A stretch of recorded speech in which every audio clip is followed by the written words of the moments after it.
it stood out to me when you said that the person got on the phone and would say, well, here's what I did. Did you do it, or was there a different department? Because when there's different departments, I know from working with, media planners to ad ops and all the different pieces that go into creating an ad campaign or just creating campaigns and SEO in Mm-hmm. general.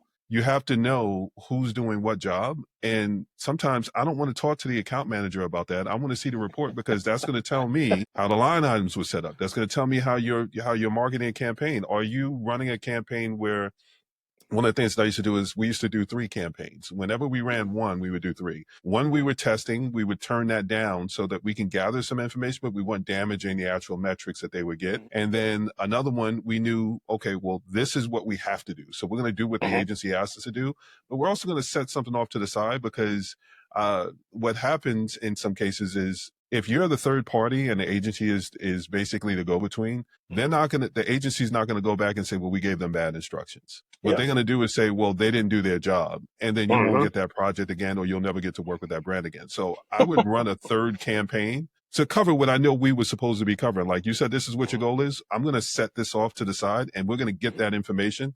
So at the end of the day, if it comes down to, well, why didn't this work? Well, here's the information that you asked for. Here's what the agency asked for. And then here's this other campaign where we were testing things out so that we could fine tune the other two. In the case where she was saying, here's what I did, if she wasn't able to answer those questions, it's because she probably didn't ask the follow-up questions from the people that were actually running the campaign. And then the other part is she really didn't prep for the call. So I want that to stand out because you need to know when you're talking to someone. I have a thing about, especially as I'm getting older, I don't have time to waste. And I get real short on patience with certain things like that. I'll have people that'll reach out to me and they'll try to sell me on something. And one of the first things they start saying is, I'll get to the point where I'll say, you know what? I hear what you're saying. Why don't you just email? Why don't you well, give me your email. So you got on the phone with me and you didn't know where my email was. My email is right under where my telephone number is. So if you found my number, then you know what my email is. The fact that you're asking me for my email means that you got on the call unprepared. Tell me in this way we can figure out how to be able to help you. So you want me to tell you how to be able to get my money. So when you start to think about some of the people that you're partnering with, one of the first things that you need to look at is how prepared are they?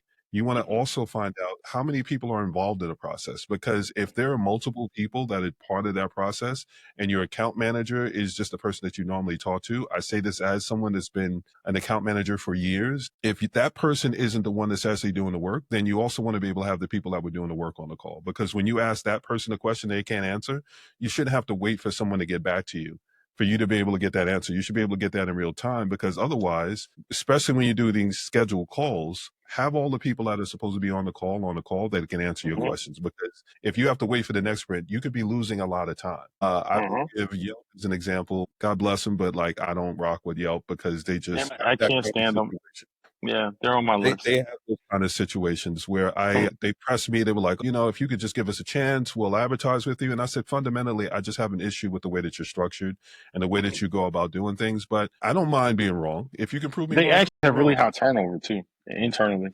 They have really high turnover. I know that because of how many times I've been put on the do not call list, and then they turn around and call me again. And I'm like, so we're having this conversation all over again? And it's because a new person comes in and they're trying to hit their numbers and they're like, oh, well, this person ran with us, but they haven't run with us in a little while. So maybe I can reach out to them and convince them. I've got the same thing with the Better Business Bureau. I literally just had a conversation, I'm going to say last week, where the guy, he tried to press me and said, well, here's all the reason that you should be able to advertise with this. And here's how we can do this. And here's how we can do that. And I said, I let you go through everything that you're saying, but now here's my counter. Everything that you're talking about is an advantage, is something for an audience that isn't my audience. Right. What you're talking about is you're talking about people that are of a certain age and a certain season as far as their business journey. For a lot of the early stage businesses, they don't really know about the Better Business Bureau unless they're doing something on a certain level. So they're not going to your website. And I know when I did run with them, I didn't really get any business from them. So similar to Yelp, it was one of those things where you put it out. I bring up Yelp because there is what you're supposed to put like a daily stop on how much budget you can burn through. And if you don't put that cap in, you can burn through your budget in one day. You can give them a month's worth of budget and it will just burn through it. And you didn't learn anything. It learned from the money that you gave it to be able to help the next person. but it doesn't really actually help you. So when you mentioned that that person got on the call and they weren't able to answer some of the questions, when you mentioned that someone was showing a video, but they weren't actually showing the reports, these are red flags. These are things that as an entrepreneur that's outsourcing things, I want you to listen to, because these are going to be the types of things that you start to look at. And I have a friend, I call him Mr. Follow-up, because he loves to be able to ask follow-up questions. So you tell him something and say, well, I have a follow-up question to that. And his follow-up questions are normally really on point. It lets me know that he was listening to what I was saying, because he actually follows up with something that says,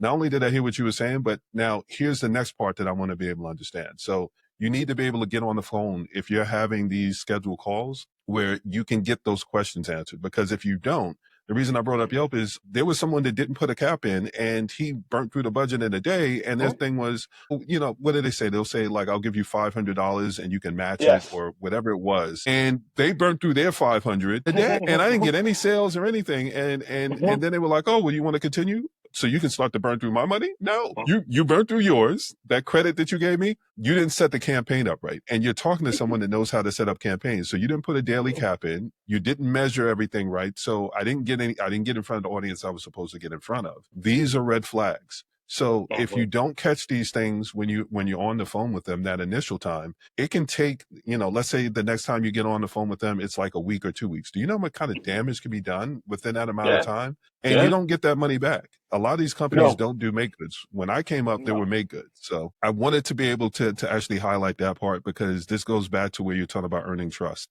What you're doing is you're having conversations. You said when you looked at reports, they were all just green reports. Green reports is just another way of saying you're showing me all the things that you think that you're doing well so that you can continue to be able to get my money. But you're not telling me any of the room that you have for improvement so that I can hold you accountable. So I want to go back to those things, because those are things that are things that I want the audience, as far as clients, to listen for and watch out for. Because when you're talking to somebody, I can guarantee you, if you've outsourced to a bunch of people, somewhere in there's probably somebody doing something where all of a sudden you're going to go, maybe I need to ask some follow-up questions. And I want them to have an idea of what to look out for, because if you don't, then you'll just think that they're doing a great job. One of the other things that I want to be able to cover is when you outsource to multiple people, one person can be doing one thing, another person can be doing another thing. Everybody's got their own goals and agenda. And at the end of the day, if we just go with common sense, their agenda is to show that they're doing their best job. And sometimes it can conflict with what the other person's doing. So when you outsource to multiple people, it's siloed. And siloed just means that they have their job, they have their job. If you don't have something that works together as a collaboration, where you outsource to this person and the work that they're doing is complementing what this other person's doing, you could actually be competing against yourself. So there are people that do paid ads and then they're also doing SEO. But if it doesn't align with what they're doing, your SEO could be doing really good, but then the paid ad that you put out there is distracting away from what the SEO is doing, or vice versa. Yeah. There's a lot to be able to unpack with that. And I just want to stop for a second and be able to cover it, because I know we can talk shop as people that understand the industry and know what we're looking at and listening for, but I wanted to kind of highlight some of the things for people that are very early stage, or even if you've been around for a while. These are some of the things that you were talking about. Let me just dumb it down, for a lack of a better way to put it. Let me put it to you in a way that makes it so that you can understand it in just regular talk. Because what I try to explain sometimes is people aren't from industries. Like, I came up in the industries. I know the jargon. I know all the rest of that. If you don't know, you'll just say, oh, yeah. They'll nod their head. We've both been on calls with people where they know buzzwords and they, oh yeah, I know Sure. marketing. I know SEO. Absolutely. They'll go with the buzzwords, but then when you actually have a conversation with them, you realize they know vanity metrics, they know certain things, but they don't know the full process to understand where people are actually bringing value. So I wanted to be able to cover that.